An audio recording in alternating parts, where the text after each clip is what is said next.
নমস্কার। আজকে বলবো 2025 সালে রাশি অনুযায়ী আপনি কি কিনবেন এই ধনতেরাসের দিনে। তার আগে বলে রাখি, আপনারা আমার এই দিগদর্শন চ্যানেলেই অবশ্যই ধনতেরাসের শুভ সময় এবং প্রত্যেকটা চতুর্দশীর শুভ সময় এবং কালী পুজো, দীপাবলি, লক্ষ্মী পুজো শুভ সময়গুলো সবকটা আমার দিগদর্শন চ্যানেলে আপনারা পেয়ে যাবেন। এবং এর সাথে সাথে রাশি অনুযায়ী কি দান করবেন সেটাও কিন্তু আমার দেওয়া রয়েছে। চলুন তাহলে আজকে জেনে নিই আপনার রাশি অনুযায়ী আপনি কি কিনবেন ধনতেরাসের দিন, সেটা আপনার জন্য কতটা সুইটেবল। সবসময় সোনার উপর যে কিনতে পারেন তা নয়, তো আজকে বলবো সোনার উপর ছাড়াও আপনি কি কিনতে পারেন।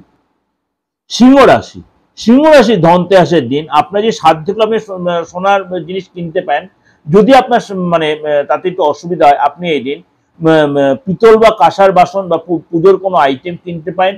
এবং আপনি এছাড়া আপনি মানে ভঙ্গুর জাতীয় কোনো জিনিসটা আপনি সবই কিনবেন, লোহার কোনো জিনিস কিনবেন না।